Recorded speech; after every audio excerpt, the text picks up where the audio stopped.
যে এই যে পশ্চিমবঙ্গের মানুষ আসলে বাংলাদেশ সম্পর্কে কি ভাবে, আমরা এটা ভারতীয় পণ্য বয়কট আন্দোলনের সময় দেখেছিলাম, বাট একটু শুনেন এই সময়কার কথা শুনেন। সুরদা বল ভাই, বাংলাদেশ তোমার কেমন লাগে? বাংলাদেশ তো ভিখারি, তুই নিজেই দেখ। মা গো, বাবা গো, দুটো ভিক্ষে দিন। মায়েরা, ভাইরা, বোনেরা, দিদিরা দুটো ভিক্ষে দিয়ে যান। আচ্ছা, তাইলে এবার আমরা দেখি, তাই না, কেমন ভিখারিকে কে কাকে খাওয়ায়। এবার দেখি ওদের ব্যবসার অবস্থা কেমন। দেয়ালে পিঠ থেকে গেছে, কারণ প্রায় 3 মাস ধরে একই রকমের অবস্থা চলছে। মানে ডেভেলপ তো হচ্ছে না, মানে ডে বাই ডে আমরা পরিস্থিতির দিকে এমন মানে ব্যাক পজিশনে গেছি, বলতে গেলে আজকের বাজারে আজকের দিনে একেবারে দেয়ালে পিঠ থেকে গেছে। সবথেকে বেশি চাপার আমরা নিউ মার্কেট চত্বরে আমরা যারা এই ট্যুরিস্ট ব্যবসার সাথে মানে বাংলাদেশের সাথে যাদের সম্পৃক্ততা আছে আমরা খুব বেশি করে চাপা। আগে হয়ে যেত 500-1000 হয়ে যেত, এখন 200-300 টাকা কামাতে অনেক মুশকিল হচ্ছে।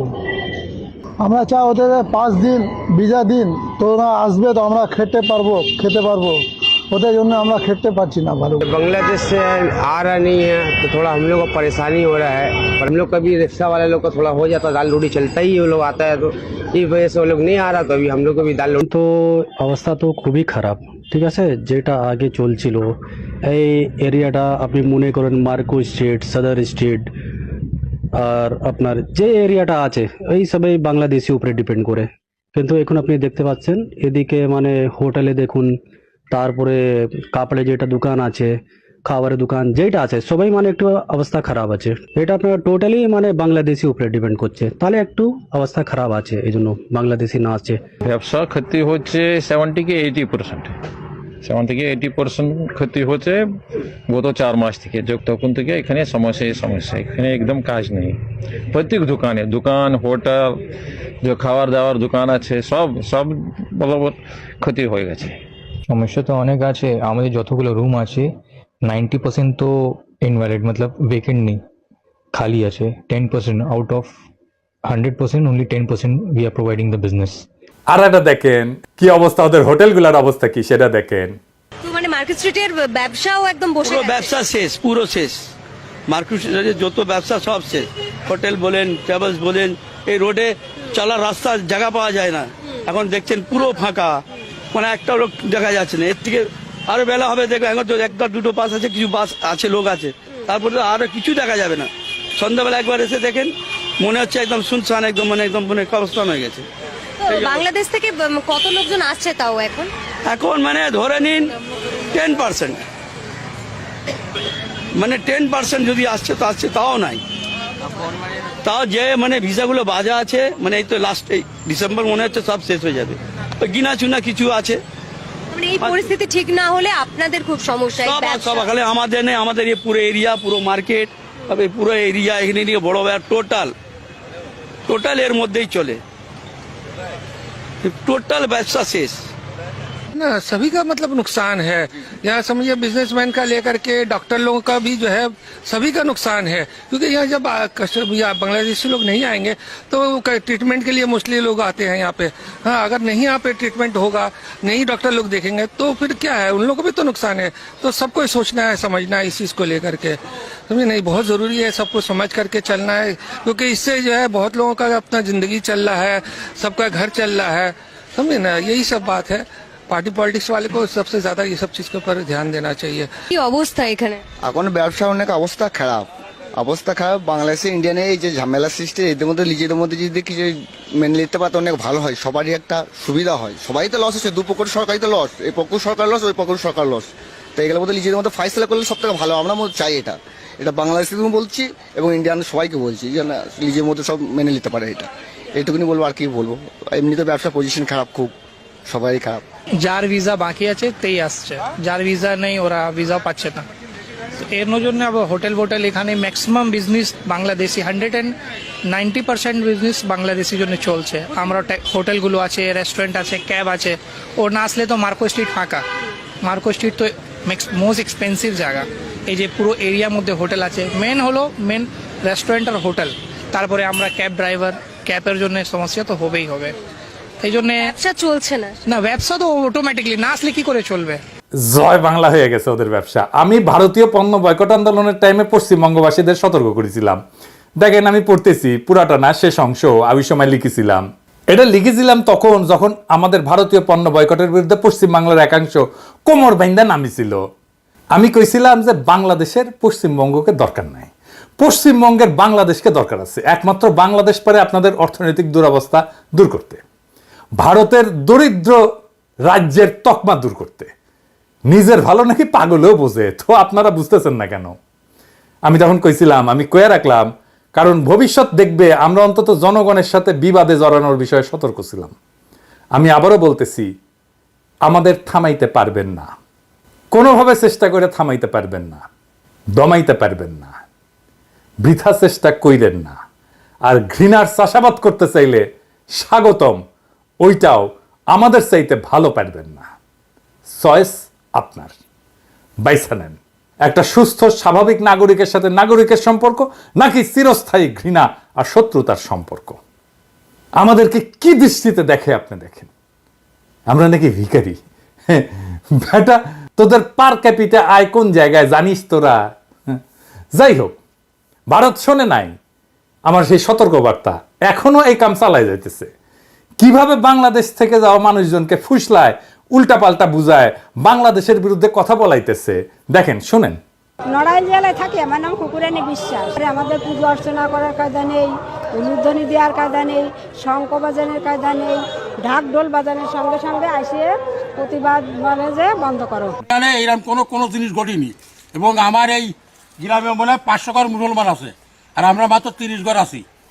আমরা কোনো সময় কোনো সমস্যার মধ্যে নেই। এখানে আমরা কোনো অত্যাচারে খুব আমরা ভালো আছি, হিন্দু মুসলিম আমরা খুব নিজের ভাইয়ের মতো নাই আমরা বসত করতেছি। ভারতে যে যা বলেছে আমাদের বুড়ামারা গ্রামে এটা মোটে নাই। মা যে কথাটা বলছে আসলে এটা খুবই দুঃখজনক, এবং এটা ইন্ডিয়ার যে মিডিয়া ছিল আমার যা ধারণা ওদের একটা চক্রান্ত, ঠিক আছে, যে কারণে আজকে এই মা আছে শিকার হয়েছেন। আসলে আমি সমস্ত এই দেশবাসীর কাছে এবং জাতির কাছে আমি মার পক্ষ থেকে মার এই কথার ইসে আমি ক্ষমা প্রার্থী, ঠিক আছে। আসলে এটা খুবই অন্যায়জনক একটা কথা, এটা কারোরই আসলে মেনে নেওয়ার কথা না। তারপর এটা আমার কাছে খুব খারাপ লাগছে, আমি এর জন্য দেশবাসীর কাছে ক্ষমা প্রার্থী। এগুলো আছে, আমি যা বলতেছি এইগুলো তুমি এই জায়গায় বলবা সবাইকে। না আমি যেটা না পারি আমি সেটা তো বলতে পারবো না। তার কাছে কি না তোমার বলতে হবে। তারপরে আমাকে বলতেছে এই বালি এই কাজগুলো করো, করে ব্যাগটা আমার কাছে কাছে দিয়ে বলতেছে যে ব্যাগটা কাকে নাও নিয়ে এরকম হলে দাঁড়াবে, এই ব্যাগটা লুকাও, এই পার্স আছে, এই যে পার্স, এই পার্সটা এই জায়গায় রাখো।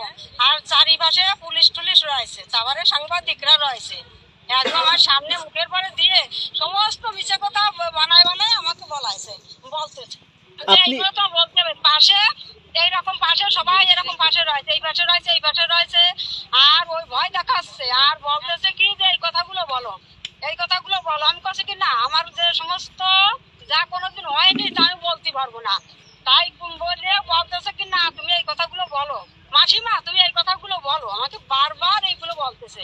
কিন্তু এখন বাংলাদেশে এক ঐতিহাসিক মুহূর্ত হাজির হয়েছে। এমনকি জগন্নাথ হল থেকে হিন্দু শিক্ষার্থীরা ভারতীয় আগ্রাসনের বিরুদ্ধে মিছিল করেছে। জুলাই আগস্ট বিপ্লব বাংলাদেশকে বদলে দিছে। এই পাটাতনের উপরে দাঁড়ায় আমরা ভবিষ্যতের বাংলাদেশ নির্মাণ করব। বাংলাদেশের হিন্দু, মুসলমান, বৌদ্ধ, খ্রিস্টান এক প্রাণ হইয়া স্বাধীনতা সার্বভৌমত্ব রক্ষা করব। জগন্নাথ হলের হিন্দু শিক্ষার্থীদের আমার অভিনন্দন এবং শুভকামনা জানাই। আবার দেখেন বিজন কান্তি সরকার, উনি হচ্ছেন হিন্দু, বৌদ্ধ, খ্রিস্টান কল্যাণ ফ্রন্টের চেয়ারম্যান। উনি কি বলতেছে দেখেন ইন্ডিয়ার শয়তানি নিয়ে। কিন্তু আসলে ভারত কোনো সাহায্য করে না। আমরা মনে করি যে ভারত যদি এই মায়া কান্নাটা না করে তাহলে আমরা ভালো থাকবো। তাদের খুব ভালো লাগে না আওয়ামী লীগের পতনটা, বরং আওয়ামী লীগ হিন্দুদের মন্দির ভাঙে, মন্দিরে কোরআন শরীফ রাখে, গোলমাল লাগায়, এই আশায় যে মানুষ মনে করবে জামাত বিএনপিরা এটা করতেছে। আমরা এই আবেদন বিশ্ব সম্প্রদায়ের কাছে অবশ্যই আমাদের আছে, কিন্তু আমাদের নেইবার তো ভারত, এবং আমাদের ভারতের সাথে একটা সম্পর্ক আছে, কারণ আমাদের দেশের অনেক মুসলমান ভারত থেকে এসছে, অনেক হিন্দুদের আত্মীয় স্বজন ভারতে আছে। প্রতিনিয়তই ভারত বাংলাদেশের এই যে অবস্থাটা এটা আমরা ভুলতে পারি না, এবং হিন্দুরা মনে করে যে আমরা যদি অসুবিধায় পড়ি এই আওয়ামী লীগ এটা চালু করে যে ভারত আমাদের সাথে আছে, তোমরা যদি অসুবিধায় পড়ো ভারত তোমাদের সাহায্য করবে। তবে একটা বিষয় আমরা একটু স্বীকার করি, ভারতের মিডিয়াতে শুধুই বাংলাদেশ বিরোধিতা, এটা সত্য না, সর্বাংশে সত্য না। আজকে আমরা ভারতের মিডিয়াতে একটা ভিন্ন বয়ান দেখব, শুনেন। গত 15 বছর ধরে শেখ হাসিনার সরকার এক স্বৈরতন্ত্রকে দেশের ওপরে চাপিয়ে দিয়েছিল। দেশের মানুষদের ভোটাধিকার ছিল না। দেশের প্রধান বিরোধী দলগুলোকে বাদ দিয়েই নির্বাচন হতো, আর সেই নির্বাচনে জিতে হাসিনা প্রধানমন্ত্রী হতেন। আচ্ছা, তখন ভারতবর্ষের কেউ কোনো রাষ্ট্রপ্রধান বাংলাদেশের দূতাবাসে ঢুকে হামলা করেছিলেন, দেশের গণতন্ত্র ফেরানোর কথা বলেছিলেন? আজ ইসকনের 2-1 সন্ন্যাসীদের গ্রেপ্তার নিয়ে যারা এত উদ্বেগ, এত প্রতিক্রিয়া দিচ্ছেন, আন্দোলন করছেন, রাগে ফেটে পড়ছেন, তারা একবারও একটা কথাও বলেছিলেন? যখন জামাতের প্রধান আমিরকে কোনো রকম আত্মপক্ষ সমর্থনের সুযোগ না দিয়েই জেলে পুরে দেওয়া হয়েছিল, তাও আবার সেই জেলে যার হদিশ কেউই জানতো না। এইরকম একটা অবস্থায় আমরা খুবই হতাশ হয়েছি যখন মমতা ব্যানার্জি বাংলাদেশে জাতিসংঘের শান্তি সেনা পাঠানোর দাবি করছে। এটা মমতার জন্য পলিটিক্যাল হারিকিরি হবে। আপনারা জানেন আমি মমতা ব্যানার্জিকে অত্যন্ত পছন্দ করতাম, কিন্তু মমতা জানেন কিনা জানি না, উনার যেটা মুসলমান ভোট ব্যাংক, যার জন্য উনি ক্ষমতায় আসতে পারছেন, সেটা প্রো বাংলাদেশি। বাংলাদেশের সাথে পাঙ্গা নিতে গেলে তার মুসলমান ভোটাররা মুখ ফেরায় নেবে, ওর ভোটাররাই মুখ ফেরায় নেবে। এমনিতেই কলকাতা সুশীল শ্রেণীর ডাক্তার মেয়েটার ওই যে মৃত্যু নিয়ে সেটা আছে, আর বাংলাদেশ নির্ভর বিজনেসের যা অবস্থা, তাতে শুধু মমতা না, পুরা ভারত নাকে খত দিয়া বাংলাদেশের সাথে সম্পর্ক উন্নত করতে আগে আসবে। খালি ওয়েট করেন কয়েকদিন। তো এই শয়তানিটা কেন করতেছে ইন্ডিয়ান মিডিয়া আর পলিটিশিয়ানরা? আসেন এটা একটু বুঝে দেখি। ভারতের জন্য বাংলাদেশ ছিল একটা দুধের গাই, খালি দুয়াইতো দুধ, দুয়াইতো আর খাইতো। ভারতের পত্রিকাতে আসিছিল যে বাংলাদেশ থেকে ইন্ডিয়া যে রেমিটেন্স পায় সেটা চতুর্থ। যে দেখেন, ইউএই মানে ইউনাইটেড আরব আমিরাত সেটা 1 নাম্বার, আমেরিকা 2 নাম্বার, সৌদি আরব 3 নাম্বার, আর বাংলাদেশ 4 নাম্বার। আপনি চিন্তা করতে পারেন একটা দরিদ্র ক্ষুদ্র প্রতিবেশীতে কি মজা। এটা তো শুধু চাকরি না, বাংলাদেশের সমস্ত ব্যবসা, আলু, পেঁয়াজ, বিদ্যুৎ, আইটি, সব জায়গায় আমরা খুঁজতে খুঁজতে দেখি কি যে নামে ফরাসি কোম্পানি, কাজ করতেছে ইন্ডিয়ান কোম্পানি। যে আমাদের ন্যাশনাল আইডি আছে না, এটা প্রিন্টিং, এইটা আবার 3 কোটি আইডির কার্ডের প্রিন্টিং এর কাজ হবে। এইটা খুঁজে খুঁজে দেখলাম এটা ফ্রান্সের সেলফ কোম্পানি এই কাজটা করে আর কি। সেলফ কোম্পানি ফরাসি কোম্পানি, আমরা খুঁজে দেখলাম না, কোম্পানি ফরাসি ঠিকই আছে, কিন্তু কামটা করে সব ইন্ডিয়ান। বুঝেছেন? সামনে ফ্রেঞ্চ কোম্পানি, পিছে ইন্ডিয়া। অথচ বাংলাদেশে অনেক কোম্পানি আছে ন্যাশনাল আইডি কার্ডের মতো কার্ড মেলা তারা ছাপাইতে পারে অনেক কম দামে, অনেক যোগ্য। একটা কোম্পানি না, মেলা কোম্পানি আছে। মেট্রো রেলের ডিসপ্লেতে দেখেছেন না হিন্দি লেখা, নানা ওয়েবসাইটে টাকার বদলে রুপি লেখা, এগুলো দেখেছেন না? কারা করতো? ইন্ডিয়ানরা করতো। আমরা ভারতীয় পণ্য বয়কট আন্দোলনে যা বুঝলাম যে ইন্ডিয়া থেকে পেঁয়াজ আনার দরকারই নাই, তাও এমন একটা ধারণা তৈরি করা হয়েছে যে ইন্ডিয়ান পেঁয়াজ ছাড়া আমাদের খাওয়া হয় না। আদানিকে দেওয়া হইলো এমন বিদ্যুতের একতরফা কন্ট্রাক্ট যেটা আবার পায়রাকে দেওয়া হয় না। দেখেন কয়লার দাম বেশি, তার সাথে 15% সুদ যেটা পায়রাতে নাই, আবার ইউনিট প্রতি কয়লার খরচাও বেশি। ইন্ডিয়ানদের ধারণা ওদের সাহায্য ছাড়া বাংলাদেশ টিকে থাকতে পারবে না, উল্টা বাংলাদেশ ছাড়া ইন্ডিয়া টিকে থাকতে পারবে না, না খেয়ে মরবে। দেখেন না, দেখিচ্ছেন না, কান্নাকাটি শুরু হয়ে গেছে। তো এইটার জন্য কি করতে হবে? এই যে মধু পাচ্ছিল, কি করতে হবে? হাসিনা ক্ষমতায় রাখো, কিছুই করতে হবে না। হাসিনা মাইরা কাইটা সাফা কইরা ফেলবে দেশের মানুষকে, তার বিরুদ্ধে যত রাজনৈতিক লড়াই হবে সারা দুনিয়াকে বলবে এরা জঙ্গি, এরা ইসলামী মৌলবাদী। এটা কাজ করতেছিল। কেন করতেছিল কয়া দিই যদি ভুলে না যায়, কারণ পরিবর্তিত পরিস্থিতিতে জ্বালাই কইরা নেওয়া দরকার। আমেরিকা বুশের আমলে মুসলমানদের বিরুদ্ধে নিছিল একটা পলিসি, সন্ত্রাসের বিরুদ্ধে অনন্ত যুদ্ধের পরিকল্পনা, মানে সারা দুনিয়া মুসলমান পিটাবে। এইটা সে সারা দুনিয়া ছড়ায়। ইন্ডিয়া কয় আরে আমরা তো সেই 47 সাল থেকে কাশ্মীরে ইসলামী জঙ্গিদের বিরুদ্ধে ফাইট দিতেছি, হামাক নাও, আমি মারিচ্ছি মুসলমানদের। হাসিনা কয় আরে আমরা তো সেই 1971 সাল থেকে এই জঙ্গিদের বিরুদ্ধে ফাইট করিচ্ছি, হামাক নাও। এই যে দেখো না জামাত, ওই তো জঙ্গি। আমেরিকা কয় আসো, তুমি আসো, তাই তুমি তো ছুডো, তোমার বড় ভাই ইন্ডিয়া দেখবে তোমাকে, ওর কথা মতো চইলো, আমার তো এত টাইম নাই। তো এভাবে শুরু হইল হাসিনা ইন্ডিয়ার সংসার। প্রথম ভাতারা ছিল কংগ্রেস, তারপর কংগ্রেস ক্ষমতার থেকে পাশে লাথি দিয়া মোদি হটায় দিল, হাসিনা তালাক হইল। হ্যাঁ, কিন্তু ইদ্যৎকাল শেষ হওয়ার আগেই মোদির লগে নিকা বসলো। এটা দেশের মানুষ ঠিকই বুঝিচ্ছিল যে হাসিনার ঠিকানা হইতেছে মোদির বিছানা। এটা করে দেখান না কি কি স্লোগান দিছিল আমার ক্ষুদ্র ভ্রাতা আর ভগিনীরা, বিপ্লবী ছাত্র জনতা। শোনেন।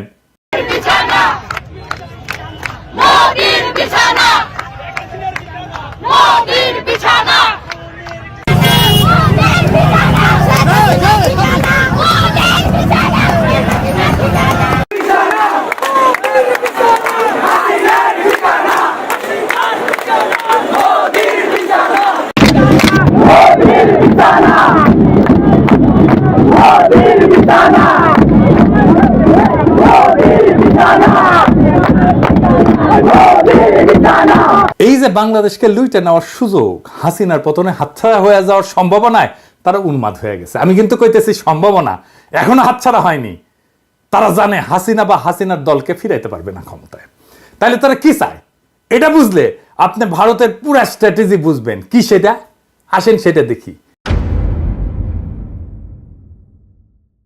বাংলাদেশে ভারতের স্ট্র্যাটেজিক অ্যাসেট কি, মানে যেগুলো দিয়ে ভারত খেলে আর কি বাংলাদেশে কি? আওয়ামী লীগ তো বটেই। শুধু কি আওয়ামী লীগ? Prothom Alo, Daily Star, CPB, Udichi, Chhayanaut, Mostofa Sarwar Farooki, Asif Nazrul, TIB. দেখেন এমন কি বিএনপির মধ্যেও তার স্ট্র্যাটেজিক অ্যাসেট আছে। বিএনপির মধ্যে ইন্ডিয়ার লোক আছে। বিএনপি 11 আগস্টে বলছে ক্ষমতায় গেলে ভারতের সাথে সম্পর্ক ভালো রাখবে। দেখেছেন? 2 ডিসেম্বর তারিখে বলছে মেজর হাফিজ কয়েকদিন আগে ভারতের সাথে বিএনপি সুসম্পর্ক চায়। আবার দেখেন 27 সেপ্টেম্বর বলছে বিএনপি ভারতের সাথে সম্পর্কের বরফ গলতে শুরু করছে। তো বরফ গলা শুরু করেছিল কখন? এটা 23 সেপ্টেম্বর ভারতীয় হাই কমিশনের সাথে আলাপের পরে ওটি থেকে গরম আনিছে, তারপরে বরফ গলিচ্ছে গলিচ্ছে গলিচ্ছে। বুঝছাও? তুই কি আলাপ হয়েছে? কিছু বলছে আমাদের? কইছে? কয় নাই। ক্যাঙ্কা করে বরফ গলিচ্ছে। ইন্ডিয়ার সাথে বন্ধুত্ব মানে কি? মানে তো ট্রানজিট দিতে হবে, চাকরি দিতে হবে, পণ্য কিনতে হবে, চীনকে অ্যাক্সেস দেওয়া যাবে না। তবে চিকেন নেককে সুরক্ষিত রাখতে হবে, বিদ্যুৎ কিনতে হবে বেশি দামে, রোগী পাঠাতে হবে দলে দলে দলে দলে। আর বাংলাদেশকে স্বাধীন আত্মমর্যাদা সম্পন্ন জাতি হিসেবে মাথা তুলতে দাঁড়াইতে দেওয়া যাবে না। সীমান্তে একের পর এক বাংলাদেশিদের মারবে আর মাইরে টাঙায় রাখবে কাটাতারে। আর কি? পানি বন্ধ করে দিবে সব নদীর, আর বন্যার সময় পানি ছেড়ে ডুবে দিবে। এটার নামই ভারতের বন্ধুত্ব। আবার ইন্ডিয়ান মিডিয়াত বিএনপির মহাসচিব মির্জা ভাই আবার কি কইছে দেখেন, আমি পড়ে শোনাচ্ছি ওদের। এদিকে ভারতের সঙ্গে শুধু বিএনপির নয়, বাংলাদেশের সবারই একটা সম্পর্ক রাখা উচিত। আপনি রাখবেন, রাখেন, অন্য সবাই দেখেন কেন? কারণ আবার কইছে, কারণ হচ্ছে তারা আমাদের সবচেয়ে বড় প্রতিবেশী। তো কি হয়েছে? আমাদের বহু ক্ষেত্রে ভারতের সঙ্গে বাণিজ্য আছে, তাই নাকি? কি কি আছে? কইছে খাদ্যশস্য, চাল, ডাল, আদা, মশলা আমরা ভারত থেকে আমদানি করে থাকি। হ্যাঁ মির্জা ভাই, পেঁয়াজটা বাদ পড়িছে, ওটা যুক্ত করে দিতেন। ভমা ভমা পেঁয়াজ। আদা কি ইন্ডিয়া থেকে আসে মির্জা ভাই? এই গায়ে নিয়ে দেশ চালাইবেন? আদা আসে মিয়ানমার থেকে। আপনার প্রিয় পত্রিকা প্রথম আলোর রিপোর্ট দেখেন, এডিটর সাহেব দেখে দেন, কুটি লিখেছে মিয়ানমার থেকে আসে। আদার মূল উৎস এখন মায়ানমার, আগে ছিল চীন। জি, আদা ইন্ডিয়া থেকে আসে না, আসলেও অল্প আসে আপনার হেসেলের জন্য। আপনার আবার ইন্ডিয়ান আদা তো পছন্দ, সেজন্য আপনার জন্য আনে আর কি। বুঝছাও? তো এই যে প্রথম আলো পত্রিকার জন্য কাইন্ডা যে বুক ভাসান মির্জা ভাই, পড়া লাগবি তো নাকি? হ্যাঁ, তো পড়েন না আপনি। পড়লে তো ভুলটা করিছিলেন না, না হলে আর্গুমেন্ট তৈরি করবেন কেমনে? হাঙ্কের মতো ইউটিউবার, 2 পয়সার ইউটিউবারদের কাছে ধরা খেবেন এভাবে। আবার দেখেন 8 ডিসেম্বর বিএনপির অঙ্গ সংগঠন বলে প্রয়োজনে ভারতের বিরুদ্ধে সশস্ত্র প্রতিরোধ করবো। ওরে বাবা, নেতারা বলে এক কথা, বড় নেতারা বলে এক কথা, ছোটরা বলে আর এক কথা। বুঝি না আপনাদের পলিসি কি? আপনাদের পলিসি আগে ঠিক করেন, একটা পলিসি ঠিক করেন। 100টা পলিসি 100 জন কইলে তো মুশকিল, আমরা তো বুঝতে পারবো না, আমরা তো কম বুঝি, বুঝেন না? মুখ্য সূক্ষ্ম মানুষ। একজন কইবেন বন্ধুত্ব আর একজন কইবেন সশস্ত্র সংগ্রাম, কোনটা ঠিক এটা কন আপনারা? বিএনপির লোকেরা কয় সশস্ত্র সংগ্রাম করবে, আর এই বিএনপির লোকেরা আমাকে কয় উগ্রবাদী। দেখেছেন? হ্যাঁ, দেখেছেন কি অবস্থা? হ্যাঁ, এই বিএনপি নাকি দেশ চালাবি। আচ্ছা, এবার আসেন জামাতের প্রসঙ্গে। আবার জামাতও বলে যে জামাত কখনো ভারত বিরোধী ছিল না। হ্যাঁ, আবার জামাত বলছে ভারতের বন্ধুত্ব চায়। কিন্তু ইন্ডিয়া কি কয়? জামাতের বন্ধুত্ব চায়। ইন্ডিয়া কইছে জামাতের সাথে ইন্ডিয়া কোনো সম্পর্ক করবে না। তাও হ্যাংলার মতো বারবার যাবি এটি। আর তার তো মর্যাদা সম্পন্ন রাজনৈতিক দল হইতে তো জীবনের মতো এই কথা বলার কথা না। আচ্ছা এটা বলেন, জামাত ইসলামীর ভাইরা বলেন, আপনাকে যদি জিজ্ঞেসই করে ভারতের সাথে বন্ধুত্ব চান কি, আপনি তো কইবেন ডিপ্লোম্যাটিক্যালি কইবেন আমরা সব দেশের সাথে বন্ধুত্ব চাই, কারোর সাথে শত্রুতা চাই না, কইলেই তো হয়। আলাদা করে ভারতের কথা কইয়া লাগে কেন আপনাদের? তার মানে বিএনপি যদি ক্ষমতায় আসে তাহলে সব অ্যারেঞ্জমেন্ট ইন্ডিয়ার সাথে বরাবর থাকবি। ইন্ডিয়ার ভয় হচ্ছে যদি নির্বাচন দেরি হয় তাহলে দুইটা ঘটনা ঘটবি।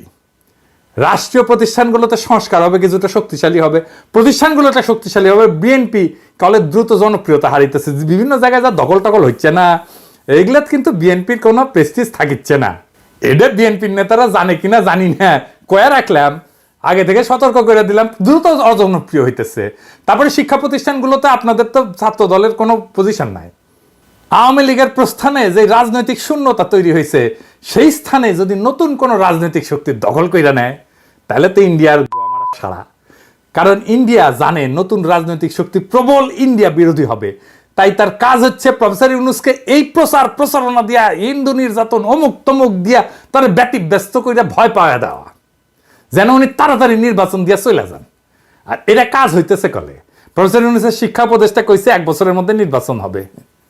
এরপরে আবার সবাই হাউকাউ করে উঠছে, না না না না এটা ব্যক্তিগত মতামত, অপূর্ব জাহাঙ্গীর এটা উনারে কইয়া দিছে ইন্ডিয়া। আমি কইলাম উনারে কইয়া দিছে ইন্ডিয়া। হাসিনার উন্নয়নের গল্প শুনাই তো উনি লিখেছিল, ভুলে যায়েন না। এটা সব দেখান উনি কেমনে হাসিনারে তেলাইতো, দেখিছেন উন্নয়নের গল্প।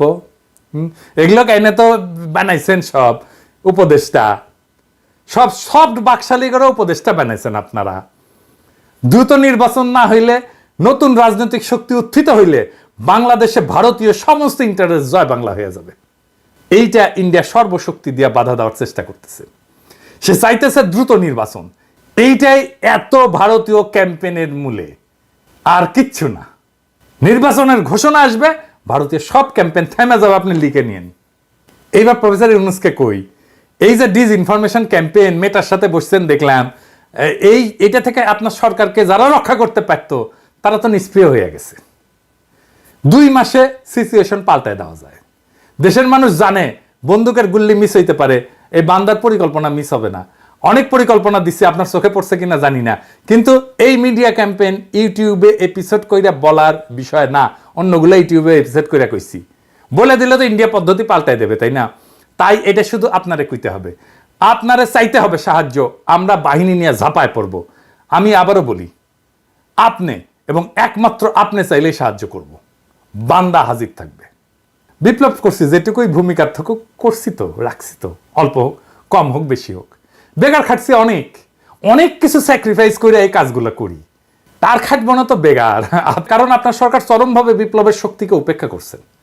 আমেরিকা গেলেন, একবার কনক সারোয়ার আর ইলিয়াস ডেকে ধন্যবাদ দিতে পারতেন না? দেন নাই তো। অনেকের সাথে দেখা করেছেন, এই 2টা মানুষের সাথে একটু দেখা করতে পারতেন না? ডাকলেই চলে আসতো। ওদের ভূমিকা কি কম? যারা ফ্যাসিবাদের আমলে বিকল্প মিডিয়ার দায়িত্ব পালন করলো তাদের সামান্য রিকগনিশন দেন নাই। উল্টা ফারুকের মতো মালরে উপদেষ্টা বানাইছেন, শফিকের মতো মুজিব প্রেমিকের বানাইছেন প্রেস সচিব। বাংলাদেশের বিরুদ্ধে ভারতীয় ক্যাম্পেইনকে নিউট্রালাইজ করার দায়িত্ব কার? আপনার প্রেস সচিবের। তো ওই কি দায়িত্ব পালন করতে পারছে? পারে নাই। পারবে কেমন করে? তো জানি না কেমনে কাজ করতে হয়। ওর তো আগে একটা মিডিয়া স্ট্র্যাটেজি তৈরি করা উচিত ছিল, করিছে? করে নাই। আপনার তো এই জেনজেডের সাথে একটা কানেকশন তৈরি করা উচিত ছিল না? সেটা কে করে দিবে? প্রেস সচিবই তো করে দিবে। প্রেস রিলিজ দেওয়া কি মিডিয়া স্ট্র্যাটেজি নাকি? আর ওই যে সাংবাদিকদের সাথে কথা বলা, এটা মিডিয়া স্ট্র্যাটেজি নাকি? এটা তো না। মিডিয়া স্ট্র্যাটেজি অন্য জিনিস। ওই জানেই না ক্যাঙ্কা করে মিডিয়া স্ট্র্যাটেজি তৈরি করা লাগে। আমি আর একটা এপিসোড করবনি ওই মিডিয়া স্ট্র্যাটেজি ক্যাঙ্কা করে তৈরি করতে হয়, কি কি মিডিয়া স্ট্র্যাটেজি করা যেতে পারতো, করুমনি আর একটা পরে। তবে আপনি এই ইন্ডিয়ান ডিসইনফরমেশন এটারে ফাইট দেওয়ার জন্য যা যা করা দরকার, আমরা 2 মাসে আপনার পরিস্থিতি চেঞ্জ করে দেব। কথা দিলাম। আওয়াজ দিবেন, আমরা আসব। কন্ডিশন একটাই, আপনাকে প্রফেসর ইউনূস আপনাকে সাহায্য চাইতে হবে। সাহায্য না নিলে অসুবিধা নাই।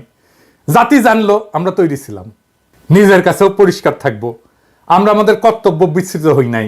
পরিকল্পনা তৈরি আছে, আপনার কাছের লোক আমাদের কাছে চাইছে, তৈরি করে রেখে দিছি, কিন্তু আপনাকে চাইতে হবে। না চাইলে দেব না। আপনি না চাইলে ওই পরিকল্পনা কাগজেই থাকবে, ওটা বাস্তবায়িত হবে না। আপনি চান, পরিকল্পনা বাস্তবায়িত হবে। এরপরে দেখবেন বিপ্লবকে কিভাবে রক্ষা করতে হয়, ইন্ডিয়ারে কিভাবে দৌড়ের উপরে রাখতে হয়, ওই কাম আমরা খুব ভালো পারি। ইনকিলাব জিন্দাবাদ।